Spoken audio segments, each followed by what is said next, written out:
Se você quer comungar, você antes tem que adorar, diz Santo Agostinho. Se nós não adorarmos, nós estamos pecando. Se antes de comungar nós não adorarmos, nós estamos pecando. Toma na sua cara, Padre Paulo Ricardo. Converte, entendeu? Nós temos que adorar. E por que é tão importante a adoração? Por uma razão muito simples. Porque no primeiro milênio, a igreja vivia uma fé na presença de Jesus na Eucaristia, que era uma fé inabalável. Todo mundo tinha certeza absoluta de que Jesus estava presente na Eucaristia. Durante os 1000 primeiros anos da igreja, não havia nenhuma heresia que negasse a presença de Jesus na Eucaristia. Então, o que acontece? É claro, todo mundo acreditava, todo mundo automaticamente ia para a missa e na missa, na própria celebração da missa, adorava e comungava. Acontece, porém, que no segundo milênio, ou seja, nesses últimos 1000 anos, surgiram inúmeras heresias eucarísticas. Ou seja, pessoas que negavam a presença de Jesus na Eucaristia. Já na Idade Média, houve várias heresias. A heresia de Berengário, a heresia da empanação.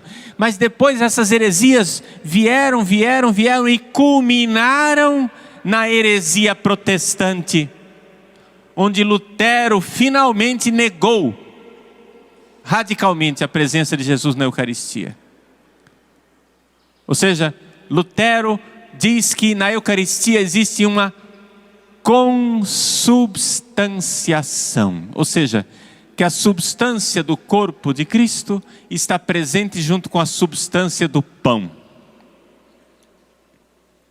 Isso quer dizer que do mesmo jeito que Jesus está presente nessa cadeira onde você está sentado, onde Ele está presente nessa luz que nos ilumina aqui, está presente nesse ambão, está presente no microfone, essa presença de imensidade de nosso Senhor Jesus Cristo, essa presença de Jesus em todos os lugares, Ele também está presente naquele pão. E quando você celebra a ceia, não é? Porque os protestantes não celebram missa, eles celebram a ceia.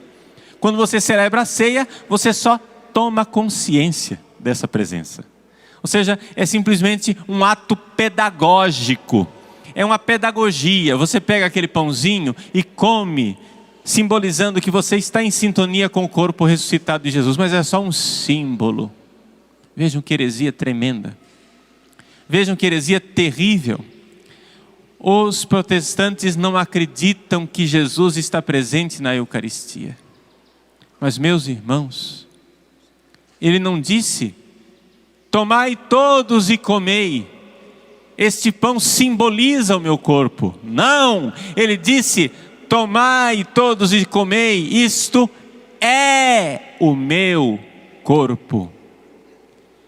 Tomai todos e bebei, isto é o meu sangue.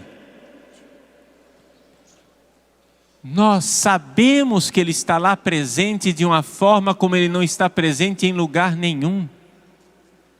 Existem densidades diferentes da presença de Deus.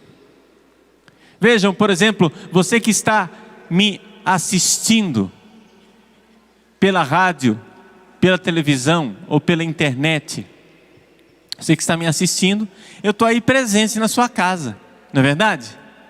Mas essa presença minha aí na sua casa não é a mesma coisa, não tem a mesma densidade da minha presença aqui no palco do Centro de Evangelização. Aqui eu estou realmente, aqui eu estou substancialmente. Vejam, existem presenças e presenças. Existe a presença de Deus que está em todos os lugares. É a presença que nós chamamos presença por imensidade. Deus está presente por imensidade em todos os lugares. Mas essa presença, ela é mais real. Ela tem mais densidade. Nós poderíamos dizer, usando uma linguagem difícil, ela tem mais consistência ontológica. Ela tem mais ser. Ela é mais presença na Eucaristia. Isso quer dizer que ela é mais ativa na Eucaristia. É interessante, gente. É impressionante que justamente na época em que começaram a surgir as heresias eucarísticas, começaram a surgir os milagres eucarísticos. Foi no segundo milênio, foi exatamente quando nós começamos a duvidar da presença de Jesus na Eucaristia, que nós começamos a ver que Deus do céu mandava milagres para reforçar a nossa fé na Eucaristia. O milagre extraordinário de Lanciano, na Itália, em que a hóstia e o vinho se transformaram em verdadeira carne e verdadeiro sangue. O milagre extraordinário de Cássia, lá no santuário de Santa Rita, onde ela está enterrada, está lá a relíquia do breviário, um padre desleixado, um padre que não tinha respeito pela Eucaristia, foi dar a comunhão para um doente, e então ele tinha que passar no sacrário, pegou a hóstia rapidinho, como ele não tinha ali uma teca, ele colocou a hóstia dentro do breviário e fechou o breviário, colocando a hóstia ali dentro do breviário, dentro do livro, e foi levar para o doente. Quando ele abriu, a hóstia tinha sangrado dentro do breviário. Está lá o breviário até hoje, com a mancha de sangue. O milagre extraordinário, por exemplo, de Bolzano, que hoje está na Catedral de Orvieto, na Itália, em que um padre, ao celebrar a missa, ao partir o pão, o sangue, a hóstia sangrou abundantemente em cima do corporal e da toalha do altar. Sangue abundante caiu da hóstia. Vejam, foi exatamente nessa época em que nós negamos a presença de Jesus na Eucaristia que Deus começou a mandar milagres extraordinários, sinais extraordinários do céu para falar da sua presença na Eucaristia. E é por isso que nós, mais do que nunca, precisamos da adoração eucarística. Nós necessitamos urgentemente da adoração eucarística, porque se nós não adorarmos a Jesus na Eucaristia, nós estamos nos arriscando a perder a fé. No primeiro milênio não havia essas heresias, então eles não tinham perigo de perder a fé. Mas nós hoje temos as heresias e por isso vamos perdendo a fé. É por isso que a igreja, na sua sabedoria, na sua pedagogia materna, ela foi inserindo uma série de gestos durante a Eucaristia. Por exemplo, na celebração da Eucaristia, a igreja colocou o padre para fazer uma genuflexão na hora da consagração, para dizer: aconteceu, é Jesus de verdade, dobre seu joelho. A igreja colocou os fiéis para receberem a comunhão de joelhos. Por quê? Para que os fiéis, comungando de joelho, atestassem: é Ele de verdade, é Deus, eu dobro meus joelhos diante dEle.